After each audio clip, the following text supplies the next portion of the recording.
This meeting is being recorded.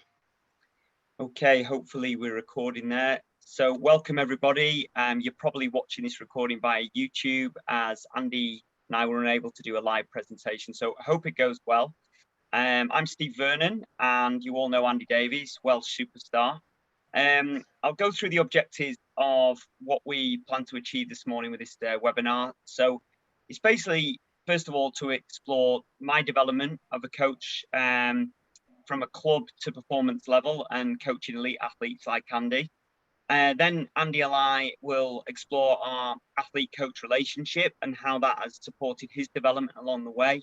And we'll make that as interactive as possible, so more of a discussion and to find it a bit more interesting.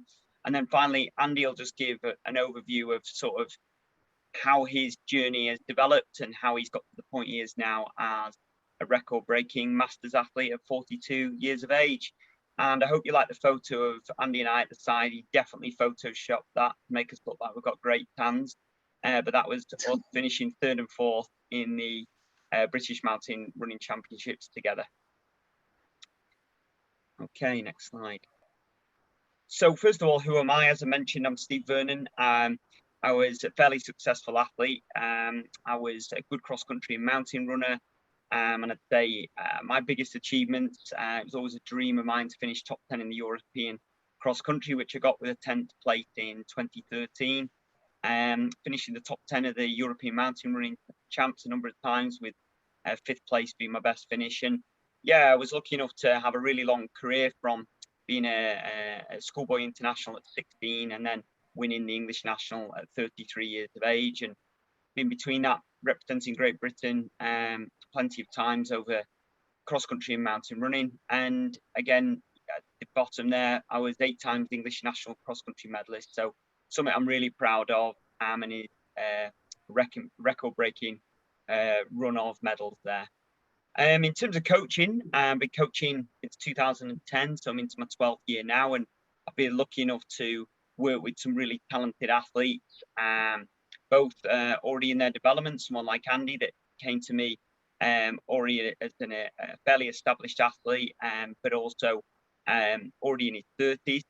And then I've worked with athletes that have got to Olympic level, world level, Commonwealth Games and European Championships over all surfaces, from indoor, cross-country, mountain, and the outdoor championships. And like Andy, national record holders on both the track and the road. So that's been a real privilege to help athletes get in the record books. And I've been privileged to work with athletes from multiple nations across Europe that have become national champions within their own right.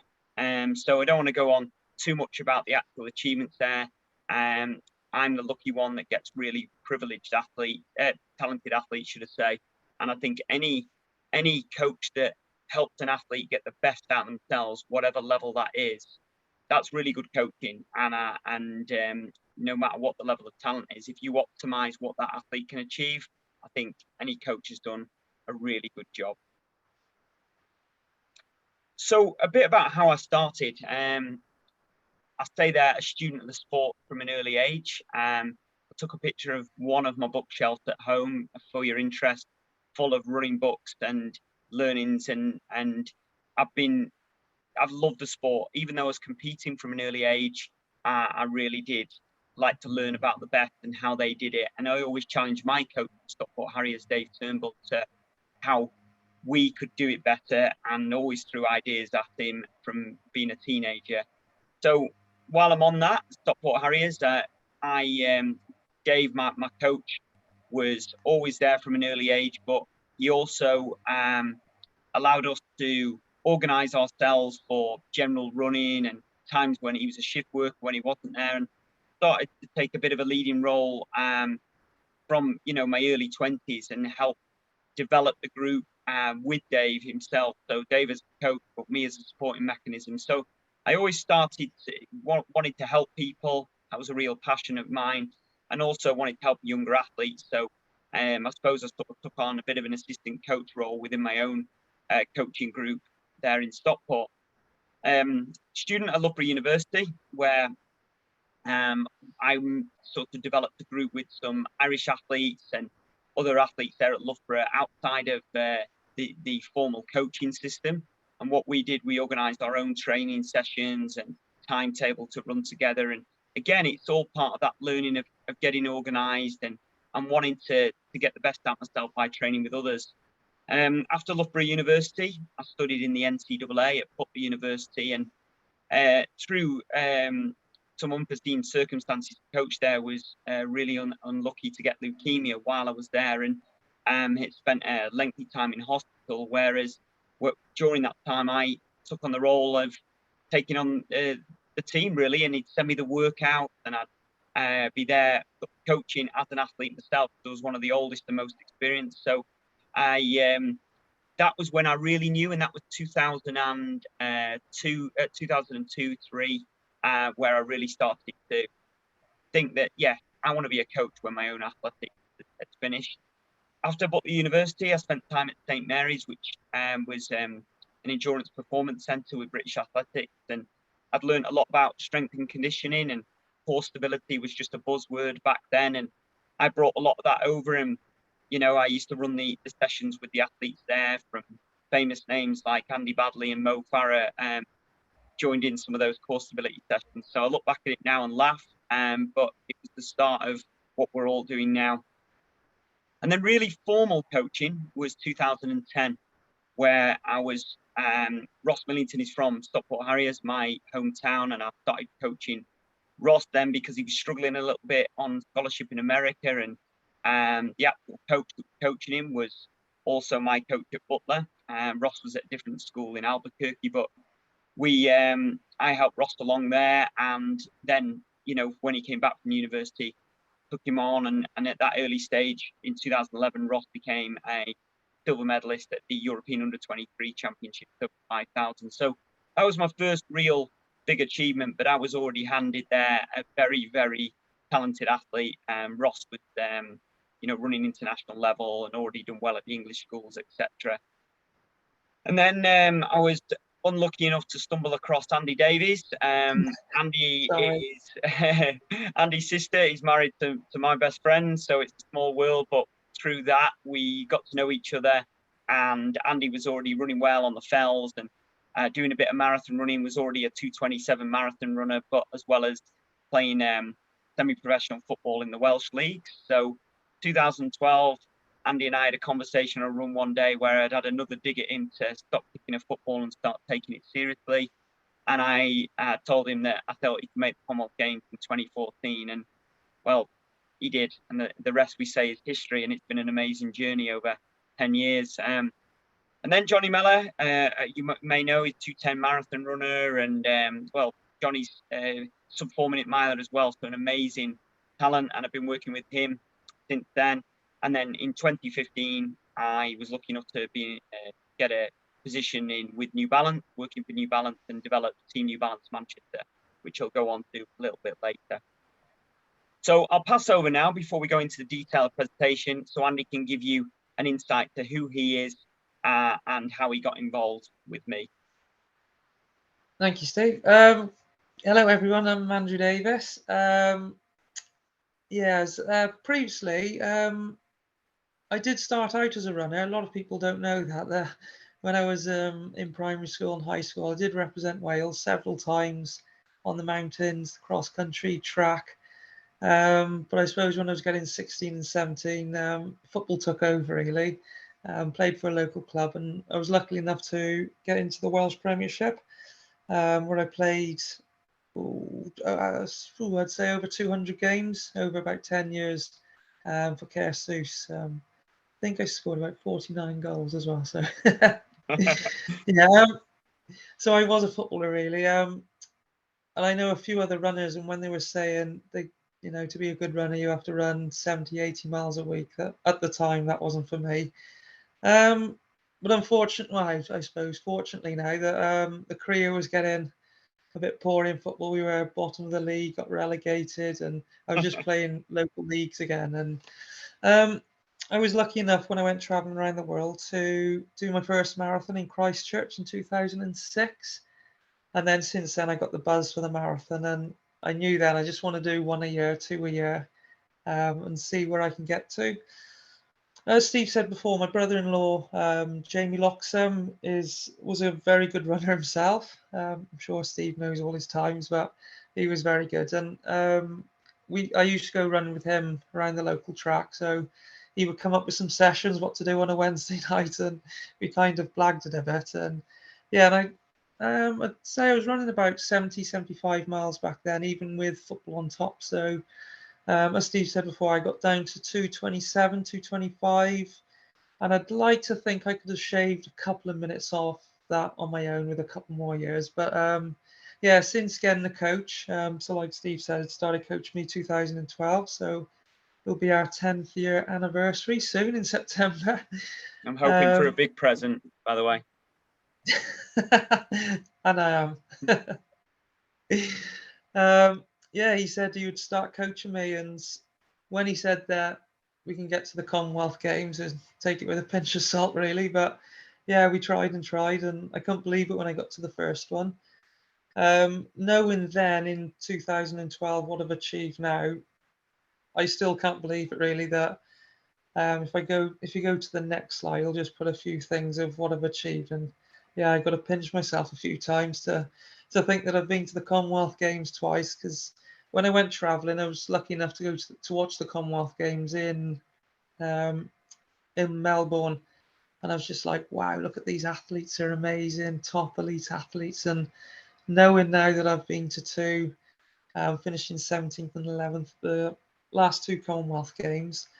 I just can't believe it really. But I've also got the qualifying standard for the Commonwealth Games this year in Birmingham, and also it's the European Championships qualifiers as well. So I need to have a word with my coach, but I think we kind of know where the conversation's going. You just winding all the also, Welsh fans up. It's definitely Commonwealth. watch his space. I've also been, which I still can't believe, to one World Championships in London 2017. Also competed, I can't believe this either, cross country for Great Britain in Edinburgh. Also fifth at the 50k World Champs in Doha. Yeah, another one which, yeah, was a proud moment to put the British vest on, and yeah, got fond memories of that race. And I've also, just a few weeks ago, well, less than a few weeks ago, got the VET 40 marathon records, the British one of 2:14:20 in Seville, in sunny Seville, and also finished, I suppose this is one of the first years you started coaching me, second at the World Long Distance Mountain Running Champs in Poland.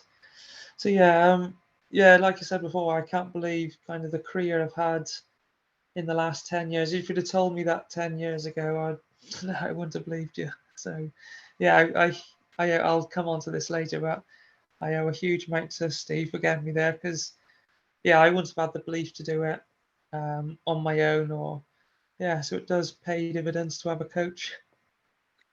So it sort of moves on to myself there, and like Andy and I said, we'll come back to the actual coach-athlete relationship shortly, but I thought we'd start off by introducing each other. So for me, with any group, and you know, the majority of people that are listening to this will be club coaches and or working with a number of athletes. I know there'll be some with individuals, so it's still relevant. But I thought this was a really important slide to talk about creating a culture, because within the groups and the people I've worked with, I really do believe that a happy runner is a fast runner. And that sounds like a bit of a cheesy mantra, but it's important that you understand the person you're working with and not just see them as an athlete only, because if things are going on in people's personal lives, stress at work, family life, and that can affect the running, and you can't change that. But I think it's part of that communication, that understanding that the challenges of modern life, that people have to be in a good place to run fast, and that means that they've got to be in a good place in order to recover from training. So also means in a good place mentally to be able to come to and do hard training sessions. So it's a bit of a cheesy mantra, but I think it's always good to have that communication with an athlete to see what the things are going on in their lives, and just take that into consideration when planning training and discussing the next training weeks, and also knowing when to just give someone a bit of a break from the hard work if other things are going on. As well as that, talking about be ready to train there and be happy, create happy, it's no good setting someone a schedule and that makes them miserable because it's just unattainable, unachievable. You're asking too much of them, demands. So talk about that. How do we create happy for that individual athlete? How do we create a schedule, create a training program and goals that actually get them excited and be happy about? And it's really difficult that, because yes, we're not smiling and whistling down the street every time we go training. There's days when it's tough. You can't be happy every day, but generally, if you can be in a good place mentally, then you're going to be in a good place physically as well. Moving on to the role of the coach, the role of the coach has to stay at being a coach. And I think that's the real hard line, because I work with some of the athletes I work with are professional full-time athletes, and I see a lot of them. But the role of the coach is to guide, to teach, to educate, and to hopefully put an athlete in a position where they understand most of themselves, especially once they are, not obviously at junior and young athlete level, but once they become a senior athlete, you're guiding them along the way and setting a program, but also asking them how they see the direction of the program going, what sessions they might need more of, less of. So it's guidance as you come along, and it shouldn't be a dictatorship, and it should be, reflective practice should take place so that you can move on and learn from the challenges of that coach-athlete relationship. I think attitude is really important, and something I have with my athletes is some days you have bad days, and I always say leave your training at the track. Okay, we're humans. We can have stressful days, tired days, accumulation of training, but don't dwell on it. And same with racing. Sometimes a lot of athletes that I work with can count on one hand how many really, really good races they've had. But also training sessions, I have a real mantra of going and just doing B plus training. You don't need to knock training sessions out of the park. And Andy is somebody that can confirm that. Nothing Andy does is super, super special, but he's consistent, and it's layers upon layers. So I think that is important as well, that Andy's very good at having that. If it's not gone as well, that's it. He doesn't dwell on it. He moves on to the next one, or we talk about it and where do we go. So he's got a really good attitude to the way he approaches training and racing. Commitment versus motivation. I think I know that motivation wanes, and I know that athlete, if it's pouring down with rain and it's dark winter nights, motivation to get out the door isn't as high, and that's obvious. But commitment is what gets us through that, and it's commitment to a plan and commitment to your training. And it's okay not to be motivated at certain times, and that's something that I have that discussion with athletes to see where their motivation is at. As long as their commitment is high, that's what's going to get them through. Making the right choices. I encourage athletes to make choices the choices themselves, but making the right choices takes time. And as coaches and athletes, we learn from our mistakes. And I think it's making the right choices in life. If you want to be really good, getting that balance, because training hard means you might miss parties as a youngster. There might be certain times of the year where you can't stay up late and enjoy certain things. And I think making those choices rather than sacrifices, see them as choices that you've got to make to be the best you can possibly be. And I have a culture of making sure that athletes have the skill set and the knowledge to make the right choices for their running career. Respect and support of others in the training group and at races. Having respect for your competitors and supporting other people in the group. My athletes, I want them to, of course, they're going to want to beat each other, the people I work with, but as long as they're supporting their teammates, and, I know they want to win, but they also don't want to see their teammates fail. They want them 1 second behind them, just over the shoulder at the finish. And I think respect, support within training groups, if you can encourage that culture of helping each other, everyone grows together. And that's really, really important. And then finally, communication. Without communication, it's never going to work. And Andy and I have built up a rapport and communication over years where actually we've not had to communicate as much because we understand I understand how he's thinking. I understand how he approaches things. So I think in the early stage of our relationship, communication was really, really key. And it still is, but we've reached a point with total trust and integrity in what we do together. And that shows in Andy's performance. So as a coach, I think it's really important to understand that, to get myself to the level I've been, coaching at, it's constantly building knowledge, and I never stop building knowledge because you never know it all, and there's always opportunities to learn. And then whether that's conferences, doing more qualifications, as you can see, I'm a bookworm. I constantly read. I'm constantly questioning other coaches, questioning other people to why do you think that worked? How do we help that?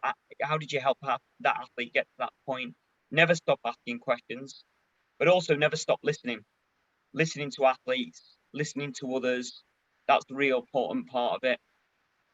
Encourage feedback from athletes all the time. And then reflective practice. Make sure you take time to sit down yourself and look at where you're at in terms of your coach development, but also where you're at with the work with your own athletes and where it's gone well at the end of a season, for example, or the end of a year. And reflective practice is something that people should give themselves the time to get better at, because I certainly find that's been key to me in my development.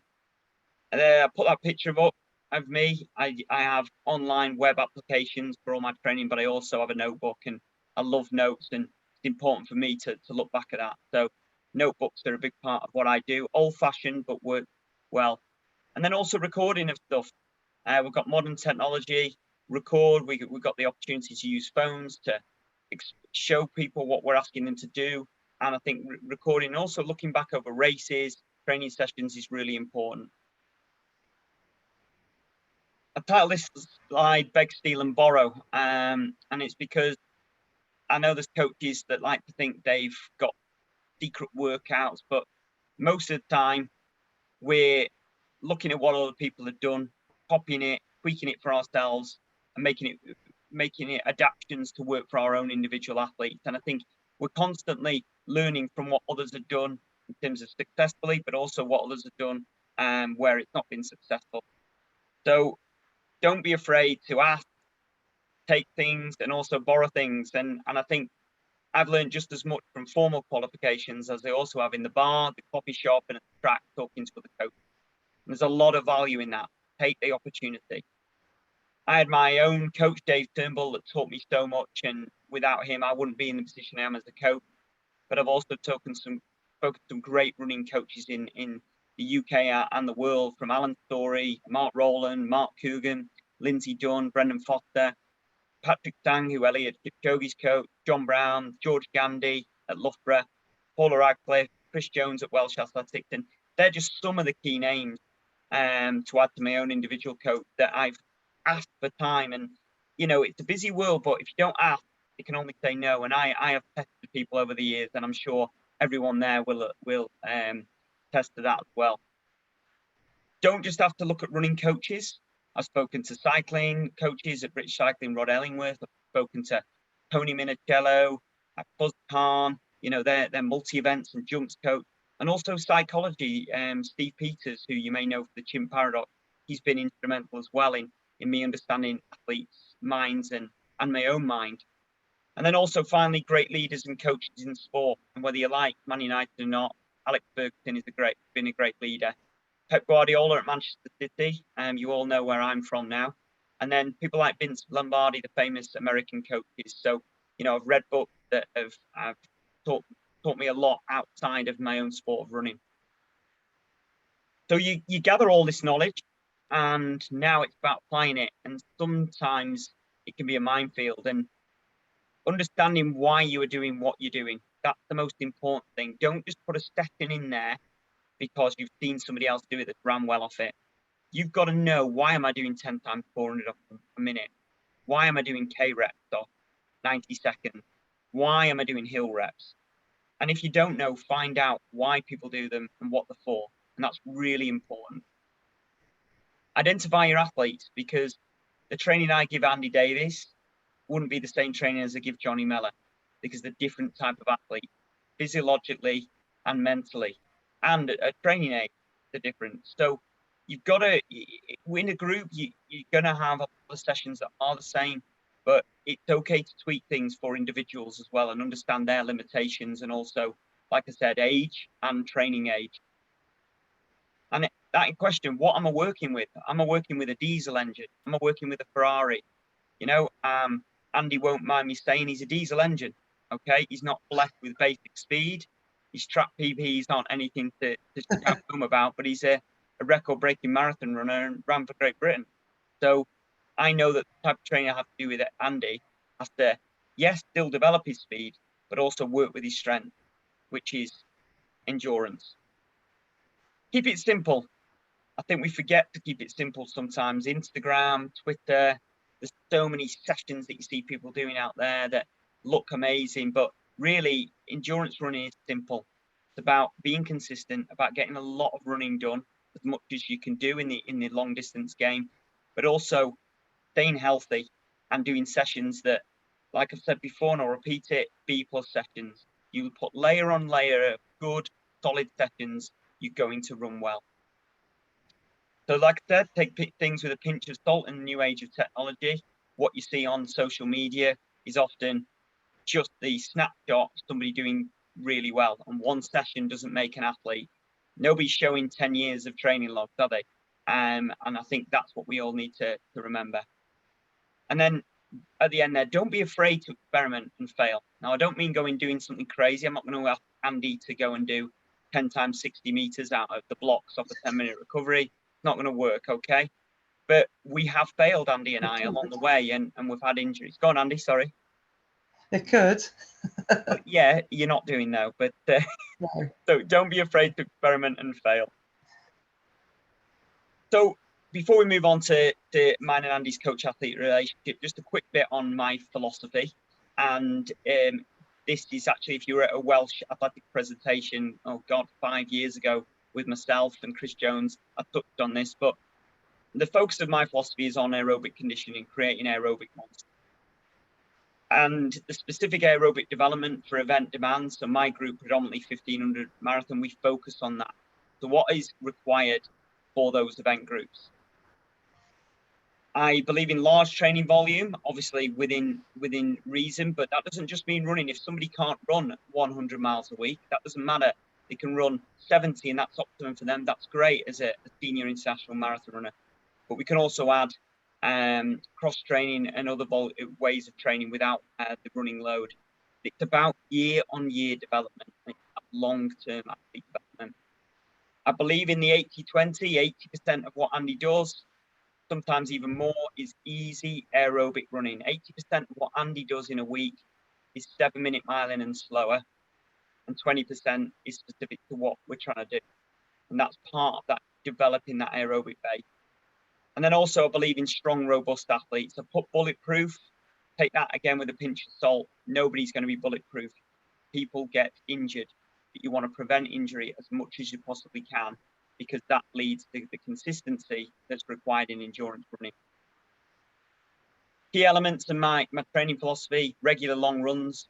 We barely go in a normal week, it's every week, but even in the racing season, I'll make sure I put them in. And there's nothing wrong with a midweek long run. You've raced hard at the weekend and you've not done a long run for a couple of weeks. I often do let them recover from the race and put a long run in there. Threshold running, without going into the detail of the science, lactate threshold and lactate turn point, the two ends of the sort of continuum of lactate. I use threshold running in every single week within my athlete programs. We do regular controlled, and again, that's B+ intervals and repeats. We use hills. I love hills, as hill sprints, long hills, hilly runs. They're there every week as well. Speed work, where it's relevant. Speed work for Andy Davies. He's running 400s in 70 seconds, 68 seconds. Speed work for one of my athletes, 1500 meter runner, Kieran McGeehan. He's running 200s in 27 and 300s in 42. Not what Andy does. Recovery runs, there's got to be lots of recovering. If you don't recover, you don't adapt. And then gym sessions and drills as part of it. So just to touch on this as well, what I did before in terms of lessons and learning from failure. Failing is an opportunity to learn and grow. Don't forget that. We are all going to fail as coaches, and our athletes are going to fail. As long as you learn from it and allow that learning to adapt and then grow, then you're going to benefit from it. So have that growth mindset rather than a fixed mindset. And if you haven't heard of Carol Dweck and the growth mindset and fixed mindset work, I'd really encourage you to read that and it help your athletes get that growth, get a growth mindset or develop a growth mindset. Letting them know that making mistakes is part of success. And Andy, in the early days, definitely myself and Andy made mistakes that led to injury, illness, or just underperforming. 2016 Olympic Games, Ross Millington was a prime example of an athlete that he got to the games. We were ill prepared. We tried to go and compete at another level. Just qualifying was enough for Ross. And then we tried to raise the bar again with only 8 weeks. And I think we overtrained and put too much pressure. And an example there in 2018 with World Indoors, I'd only been coaching Kira at the back end of 2017. She'd already qualified for World Indoors. We went to a major championship where she failed. She didn't get out the heats and she was last in a heat because of the learnings that I'd had from 2017 being a difficult year for her. She hadn't got the consistency, and just because she qualified, we went in there not prepared, and it's in a mistake we both made at that early stage of our coach athlete career, expecting to perform on a world stage. So I put a quote there: you're not going to enjoy every minute of the journey, but the success you'll find at the end will make it all worth. And I think the athlete there, Muhammad Ali, certainly somebody that we can respect for his words.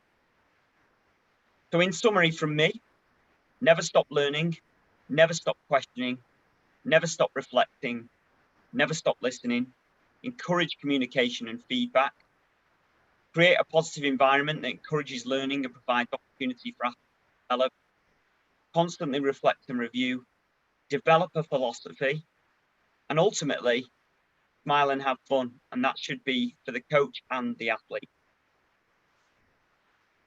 So the next task that Andy and I were given was to explore the athlete-coach pair relationship and how this supports athlete development. So we're going to go through these aspects, and I'm going to let Andy speak now. But first and foremost, Andy, we touched on that in the presentation I just did, but I think trust is a big thing that we've built up over the years. And how important is that to you?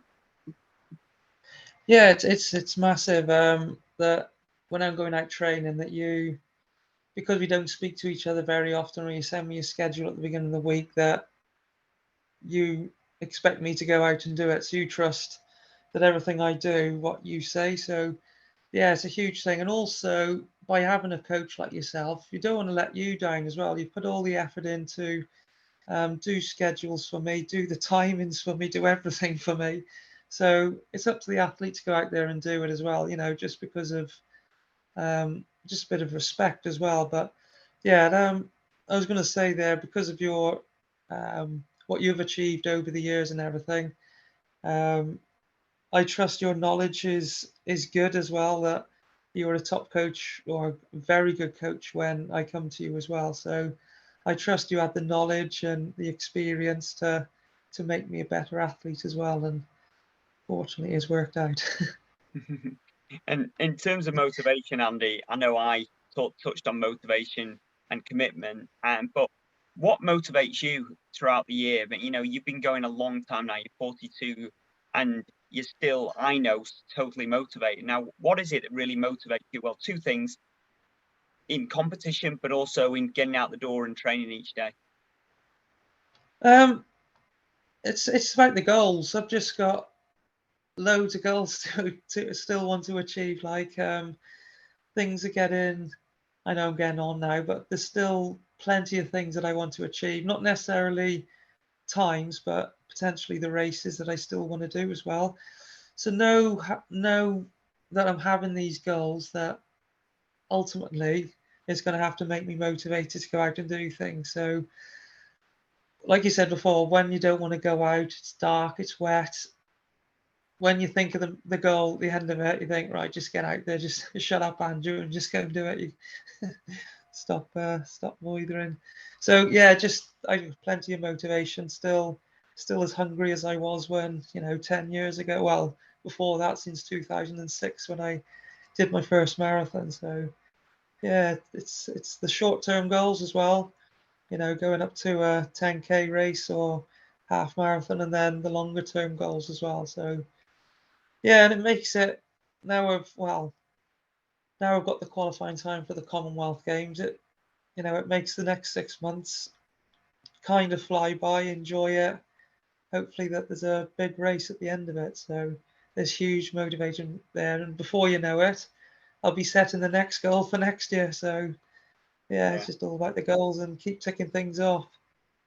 That's really important, that, and I think goals are so important for motivation. And we talked about listening, and we listen to each other. We speak every week, and we've always had like I said, a really good rapport, and our communication's great. But I suppose in terms of listening, I think from my point of view as a coach, I always listen to your feedback every single week, because that's important for me.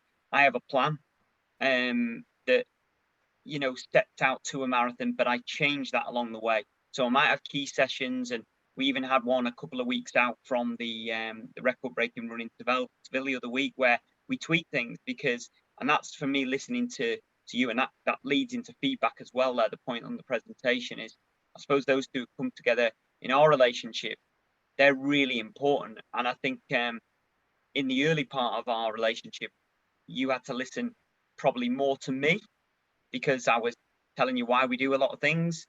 And I think more in the second stage of your career, I've had to listen more to you. Would you agree on that? And what do you think? Yeah, I suppose because I've never had a coach before previously, I'd had to take everything on board. That if you said it was 5 minutes 10 for a mile, you do 5:10 for a mile. You're like, there's no need to go quicker. Just calm things down. Like, so yeah, in terms of that, whatever you've put on time wise, I've tried to hit, like you said before, B plus. I'm not out there to go and impress you and do a 450 mile, because I know you'd bollock me at the end of it. So why have you done that for? So yeah, I've had to kind of change things over the year. No, not change, but listen to you to know there's a reason why you've put the times in. There's a reason behind everything with you, because you know what you're talking about. And yeah, and I suppose the results have proved over time that you can go 8 minute miling on your run 7:30s. When you're easy running, you don't have to go 6:30, 6 minute miling, whatever, because yeah, there's no need, I suppose. So yeah, I think listening's been a big thing over the years.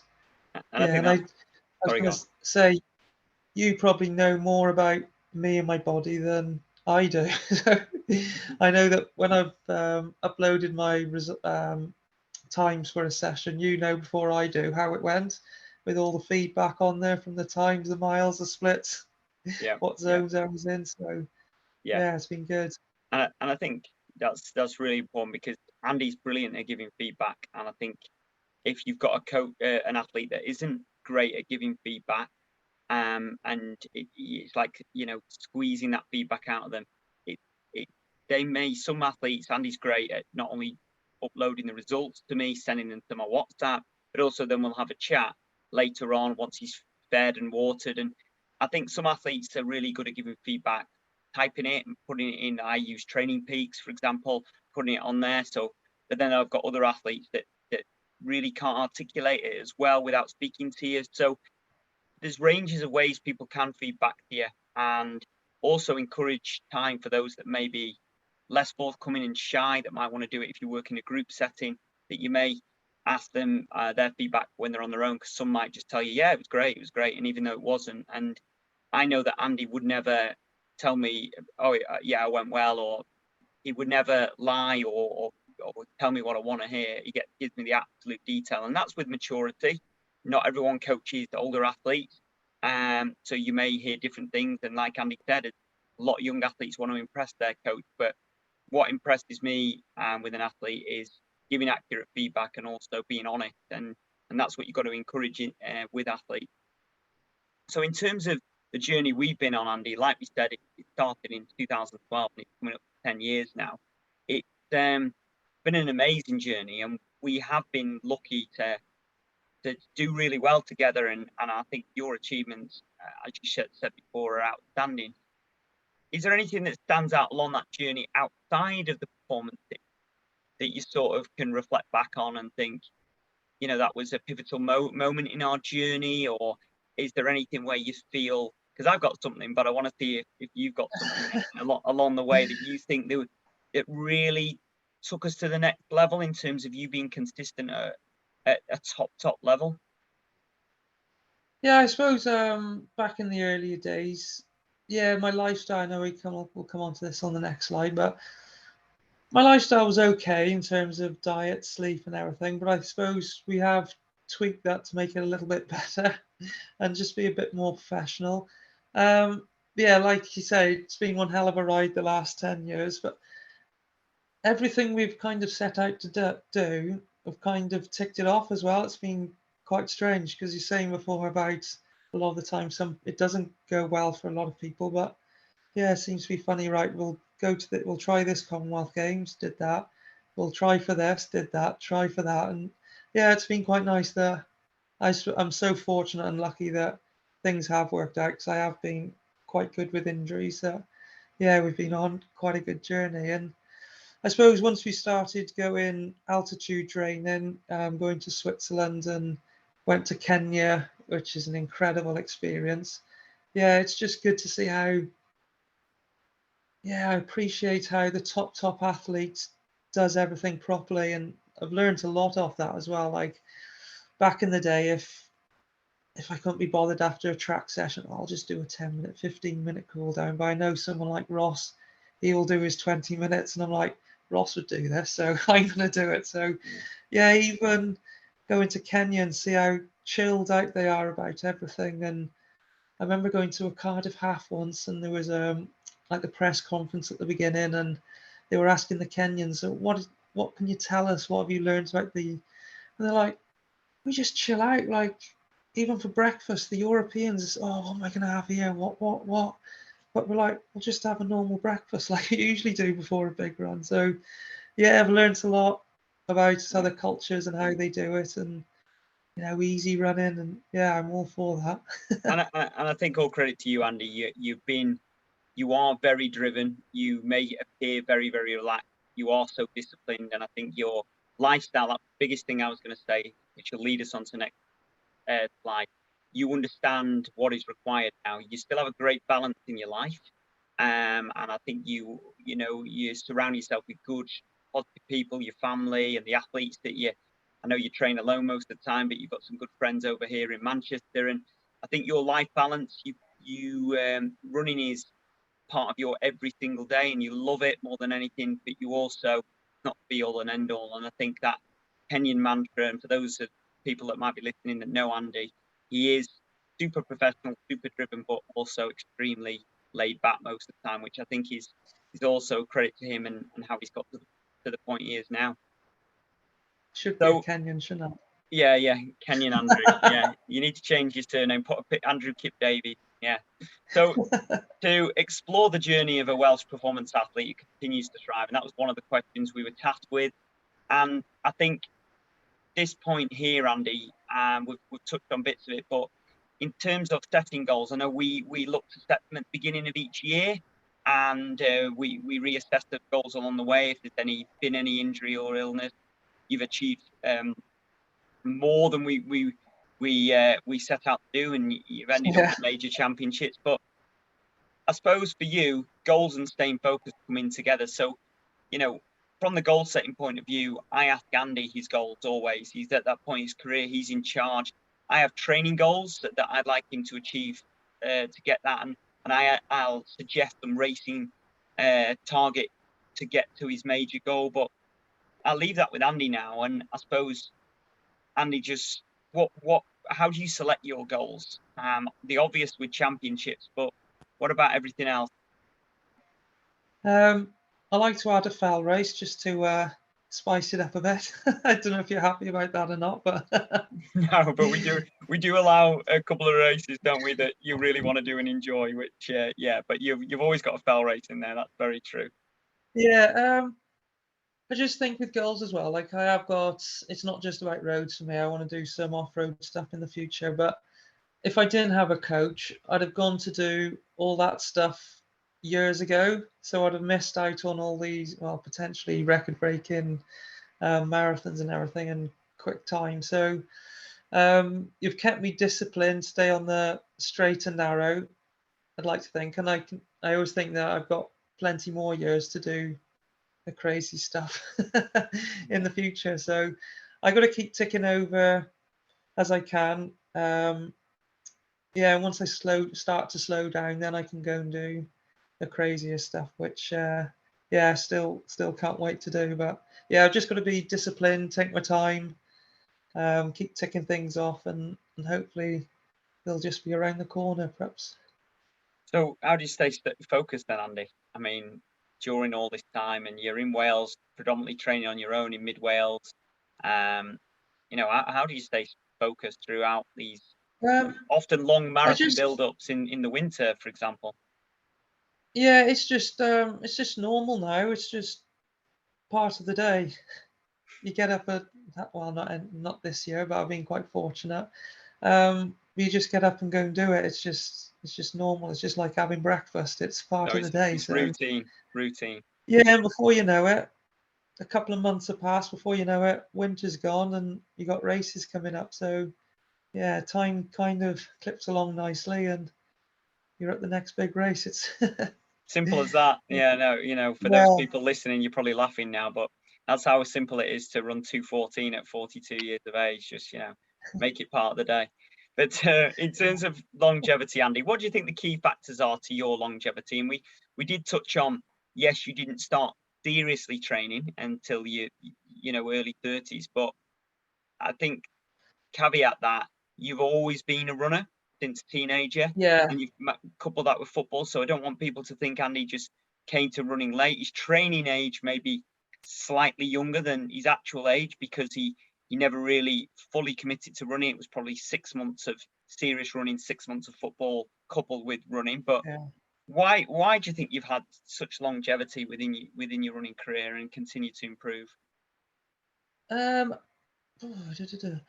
suppose it's because of the goals I've got, but I think it's quite good where, you know, me as an athlete, and if you give me 120, 115 mile a week, I know it's an extra 15, 20, 30 miles a week that I potentially, you know, that I couldn't do it possibly from injuries, but also mentally for me, it's probably a bit too much with work, life, everything else going on. So I think we've hit a nice balance that, you know, how much I can get away with my lifestyle as well. So I think it's just worked out quite nicely in terms of that.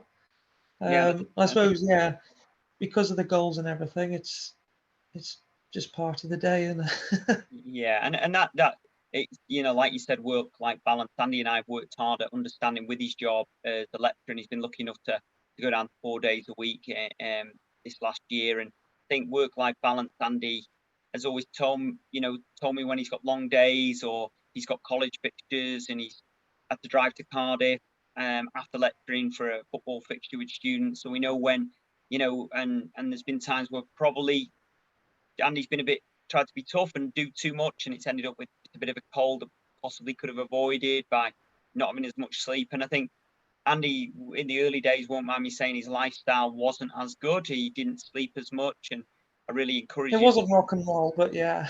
Yeah, it's a lot. It's a lot improved nutrition. He certainly added colour to his diet, shall we say, over the last 10 years. Colour wasn't often. He had a very beige diet, and I think, you know, Andy's a lecturer and lectures in a variety of things, but he does understand nutrition really well, so he's got no excuse there. And just to add massage, Andy, I think massage, you know, something that you have most weeks now throughout the year, and it is quite important to you that the massage. You often say, you know, I'm seeing Julie on Thursday, and I know Yeah. I need it. And you know, is that something that you feel has been really beneficial over the years? Yeah, definitely. Having a massage regularly, yeah, it does get rid of the niggles, and I suppose I know I don't do too much of it, but a bit of stretching. So when I take the dog at night for a walk, I'll just do a few lunges, a few side steps and things like that,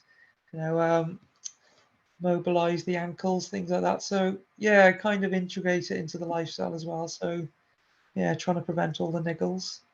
And I think Yeah, it with capital letters at the bottom, but all this has led to consistency. And if there's one word that we really want to come away with from today's presentation, is that Andy has had consistency in his performance, but also consistency in training, consistency in general life balance. He's created a really good environment for himself in Wales. He tries and joins the odd training camp. He'll try and get away for at least a week or two in the darkest, dampest months of December, January. And it's all these things have led to consistency. And I think that's really important that you take away that message is it's better to do, train 48 weeks out of 52 and then be good than 10 weeks excellent and then 4 weeks off with another injury. And I think consistency, that's been the biggest thing in Andy's, both consistency in his training and consistency in his racing. And that's a real key factor, I think, in why he's still performing so well at this stage in his career. So in terms of, I think we're coming to the end now, Andy, in terms of future targets, I think everyone would love to hear what your plans are. I know you've just ran your 2:14 and you'd got to wait for selection for the Commonwealth Games, but that's the first one. It'd be amazing to be at your third Commonwealth Games, wouldn't it? yeah, it would. Yeah, maybe potentially the oldest one there for the athletics, but yeah, it would be great to go to a third one just down the road as well in Birmingham. So yeah, it's just incredible to get to. So yeah, I've got a few other targets that I've probably never discussed with you before, have I? But this is what I want to do. Well, no, here we go. It is the goal setting. Yeah. So I think this is quite a realistic one in the next year or two as well. The GB 50k record, which a Welsh lad has got, Dan Nash. So it would be nice to get that. And I know that I've only just broken the Vet 40 record, but I'm only 2.5 years off the Vet 45 age category. So I suppose one of the next targets would try to get that one as well. It'd be nice to do the Comrades Marathon down in South Africa as well. That would be on the bucket list. And also the UTMB, the Ultra Trail de Mont Blanc. Possibly not the full one soon, but maybe one day. And also it'd be nice to get to the 100 Marathon Club as well. So yeah, I've got a few targets I'd like to get to. What about yourself? Have you got any targets in coaching or that you would like to achieve, or even running as well? Because I know that you've done the Jungfrau Marathon a couple of times and you've absolutely loved it. So have you got anything like that on your bucket list? Well, my problem is consistency, because I don't look after myself anymore. And you're doing run 27 seconds with Kira. yes, pacemaking athletes and is not recommended when you get into your older age. I'm a veteran like Andy now too, but I suppose I still love running. I'll always be a runner, and I love the trails and the mountains. So any opportunity I get, and I'll be entering Jungfrau again this year and hopefully getting there in September. But in terms of like coaching, I've had an incredible journey so far and been privileged to go to Olympics and work with athletes. But I think the ultimate, I'd love to work with an athlete and get an Olympic medal. I think that's the absolute, the pinnacle. But really, I get so much satisfaction out of working with athletes like Andy that enjoy it, enjoy the journey, and Andy's really good at just getting on with it and being consistent. And I think when you work with athletes that are like that, it really does make coaching nice and easy. But I suppose for me, I don't set enough goals as a coach. I set goals with athletes, but goals as a coach, I suppose, is just to probably spend more time on upskilling myself and a bit more time to reflect and review. And I don't think I do enough of that. I think busy life and I'd encourage all coaches to set some time aside, real plan actual time to really go away and learning opportunities and for reflection and review, because the world is a very busy place. But I think I was privileged enough and lucky enough as a student, because I was a student for a very long time doing 2 master's degrees, and to have so much time on my hands. And I reckon over that sort of 8-year span, I spent more time reading about running and quizzing other coaches than I did on any of my degrees. So I think that's probably my goal, Andy, is to do a bit more self-development, should I say.